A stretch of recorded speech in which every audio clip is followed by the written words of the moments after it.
Good afternoon, students. In the last class, in the chapter halogen derivatives, we have completed with the methods of preparation. In today's session, we are going to discuss some important points. But to start with it, we are going to start with the physical properties of alkyl halides. Students, there are three physical properties of alkyl halides.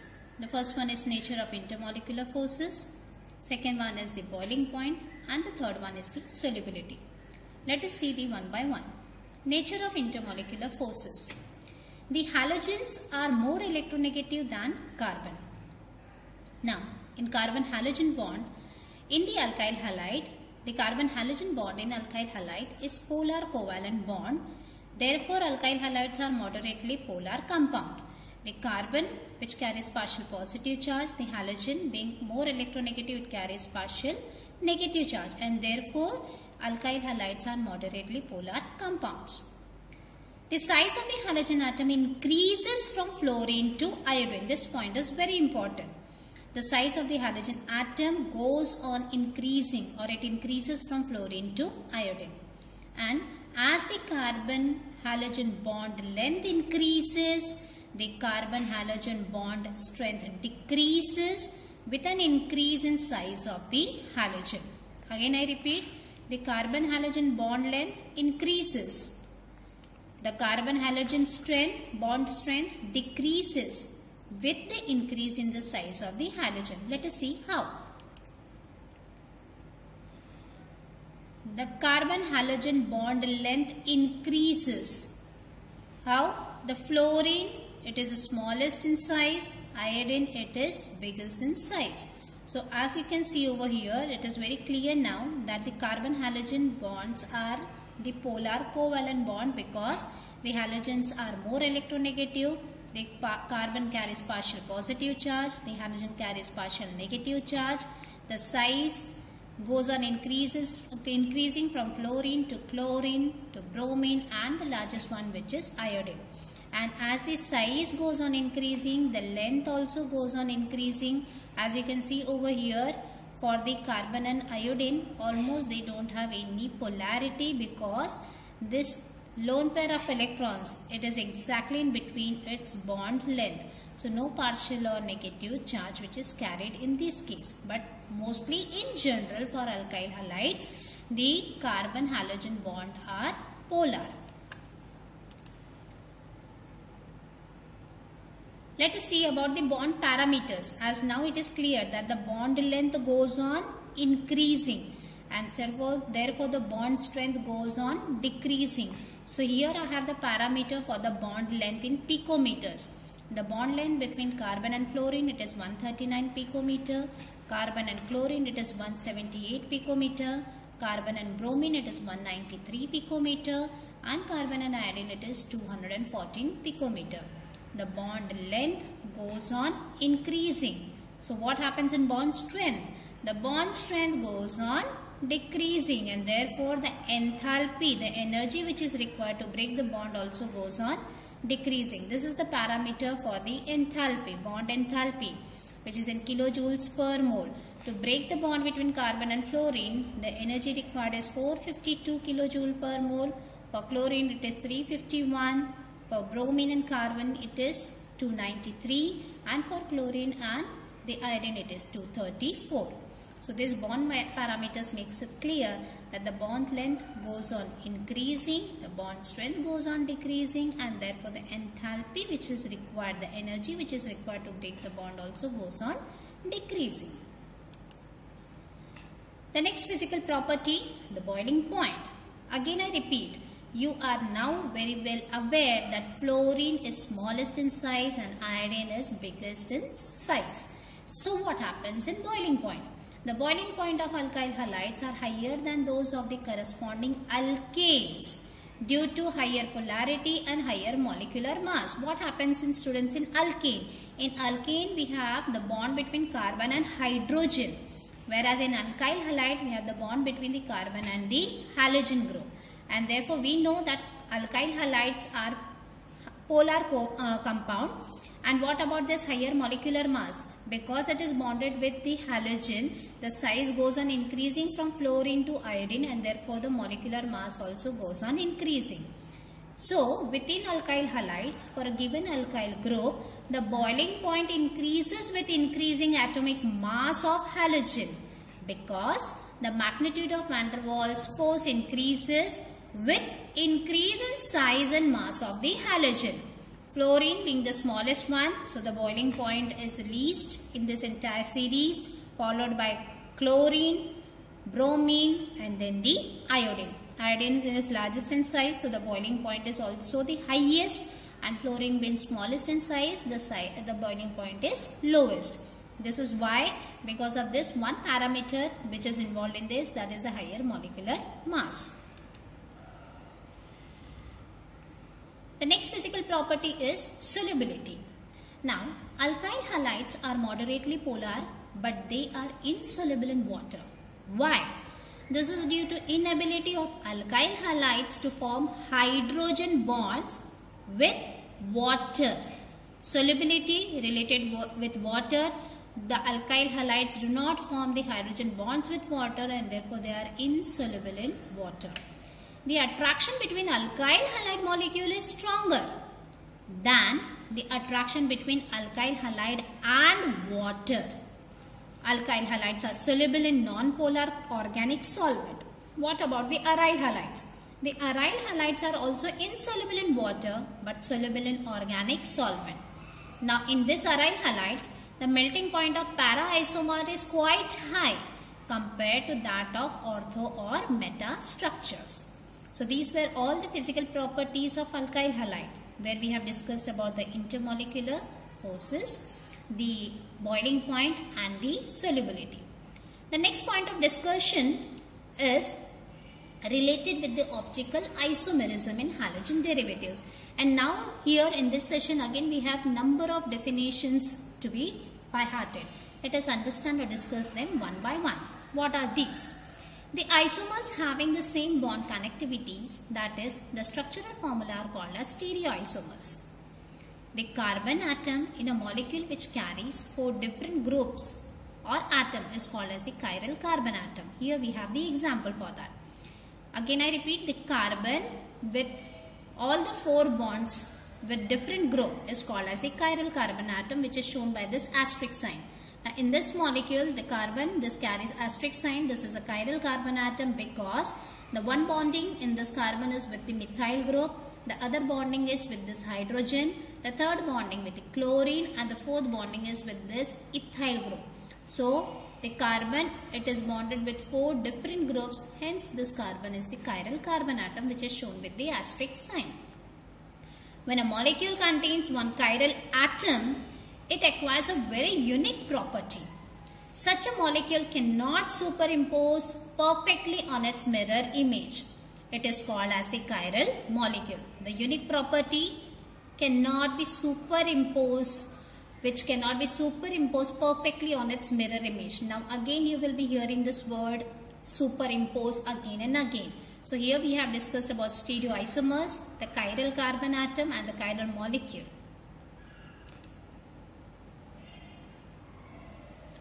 Let us see the points more in brief now. A chiral molecule and its mirror image are not identical. The relationship between chiral molecule and its mirror image is similar to the relationship between the left and the right hand. The left and the right hand, the mirror image, they are non-superimposable mirror image of each other, and therefore it is called as handedness or chirality. The stereoisomerism, in which the isomers have different spatial arrangement of groups on the atom around a chiral atom, is called as optical isomerism. The spatial arrangement, and therefore it is called as what? The optical isomerism. The optical isomers differ from each other in terms of measurable properties, which are called as what? The optical activity. Let us see these terms now one by one. Now when we have to see towards the term of optical related with optics, the first point of discussion is about the ordinary light. let us see this ordinary light. What is this ordinary light? An ordinary light consists of electromagnetic waves having oscillations of electric and magnetic field in all possible planes perpendicular to direction of propagation of light. The electric and the magnetic field in all possible planes which is perpendicular to the direction of propagation of light.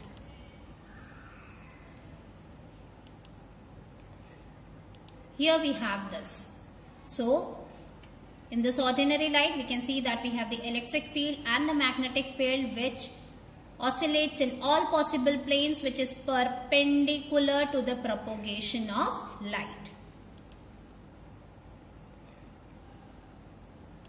Now, as we know that the ordinary light propagates in all direction, when this ordinary light is made to pass through Nichols prism, the oscillations only in one plane emerge out. Such a light having oscillation only in one plane perpendicular to direction of propagation of light is known as plane polarized light. The ordinary light, it is made to pass through this Nichols prism. It emerges with the light in the single plane which oscillates in single plane. So this light is called as the plane polarized light. In further part, this plane polarized light is made to pass through certain organic substance, and here we have rotation in different angles. Let us see that what is it. Now, as you have seen in the previous diagram, the property of a substance by which it rotates the plane of the polarization of incident plane polarized light is known as optical activity. Okay, in the diagram we have seen that the plane polarized light was made to pass through a certain organic substance, optically active substance. So that property of the substance by which it rotates the plane of the plane polarized light is known as optical activity. And that compound or substance is called as what? Optically active compound. The compound which rotate the plane of plane polarized light are called as optically active compounds. The angle through which a substance rotates the plane of plane polarized light on passing through it is called as optical rotation. Now, the compound which rotates the plane of plane polarized light towards right is called as dextrorotatory substance and is designated as D or with positive charge. And if a compound rotates the plane of plane polarized light towards left, it is called as levorotatory substance and is designated by the symbol L or minus sign. Let us see it with the diagram which will make the concept more clear. The plane polarized light, it is made to pass through this optically active material. If it rotates the plane towards right, it is called as the dextrorotatory substance. And if this plane polarized light rotate the plane towards left or anti-clockwise direction, it is called as levorotatory substance.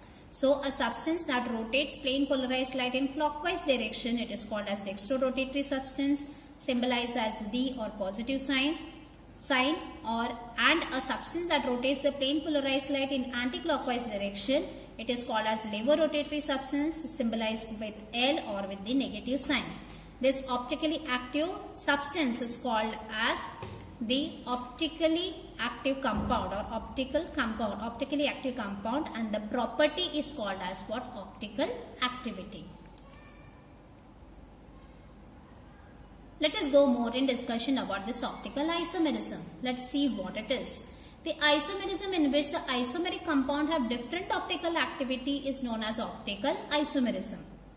Otherwise also, the another form of stereoisomerism is optical isomerism, in which a molecule can exist as two isomers that are non-superimposable mirror image of each other, just like the left hand and the right hand. So I have two isomers which are non-superimposable mirror image of each other. The optical isomers have the same physical properties, but they rotate the polarized light in opposite direction. With optical isomerism, there is no difference in the connectivity and the number of double bonds.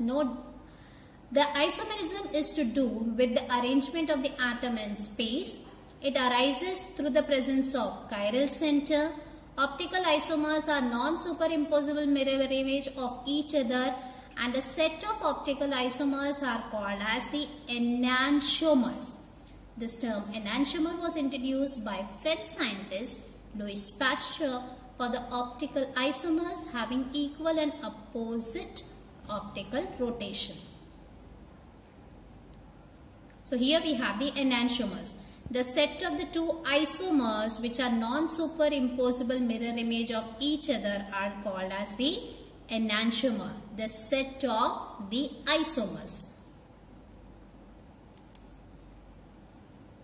And therefore, enantiomers have identical physical properties such as melting points, boiling point, etc. The magnitude of their optical rotation is equal, but sign of optical rotation is opposite. They have identical chemical properties except towards the optically active reagents. Now when we are talking about the enantiomer, definitely the next point of discussion is the racemic mixture. Enantiomers are the set of the two optical isomers. Now what is this racemic mixture then? An equimolar mixture of enantiomer, that is a dextrorotatory substance and levorotatory substance, is called racemic modification or racemic mixture. A racemic modification is optically inactive. Why? Because the optical rotation due to molecules of one enantiomer is cancelled by the equal and opposite optical rotation due to molecules of another enantiomer. Now what happens, students? Suppose if I have the equimolar substance of enantiomers which I am taking, the dextro as well as levorotatory substance, equal quantity. So if it rotates towards clockwise direction, 30 degree towards clockwise direction, equimolar substance of levorotatory substance will bring it back to 30 degree left, and therefore in this racemic mixture it is assumed to be as an optically inactive because it cancels the effect of one enantiomer. A racemic modification is designated as DL or by positive negative sign together because it has the equal quantity, equimolar quantity of the dextro as well as the levorotatory substance. Now what's next? Next thing is about the projection. So we have two methods where we have to represent the chiral carbon atom. The first one, these two methods we have done in our 11th standard. The first one is the Fischer projection formula. Many molecules of interest, for example the sugar and the amino acid, anyone, they have more than one chiral atom. Now an effective way to show the structure with more than one chiral carbon atom is to use the Fischer projection formula. What happens in this Fischer projection formula? In this representation, a three-dimensional molecule is projected on plane of paper. A Fischer projection formula can be drawn by visualizing the molecule with its main carbon chain vertical. Each carbon on the vertical chain is represented by a cross. The convention is that the horizontal lines of the cross represents bonds projecting up from the carbon and the vertical lines represent the bond going below the carbon. Here we have the example for that. The Fischer projection formula or the cross formula for tartaric acid. So we have vertical line and the horizontal line which represents it accordingly. And the second method is the wedge formula. Now in this wedge formula, when a tetrahedral carbon is imagined to be present in the plane of paper, all the four bonds at this carbon cannot lie on the paper in the same plane. The bonds in the plane of paper are represented by normal lines. On the plane of paper with the normal line, the bonds projecting above the plane of the paper, that is towards you, will be by the solid wedges, while the bonds going below the plane of the paper is shown by the broken wedges.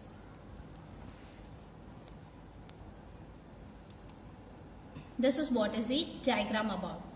On the plane of the paper with the normal lines, above the plane of the paper with the solid wedge and below the plane of the paper with the broken wedges. This is what is the example for the wedge formula. So students, in this today's session we have discussed n number of the points which you have to by heart it very well.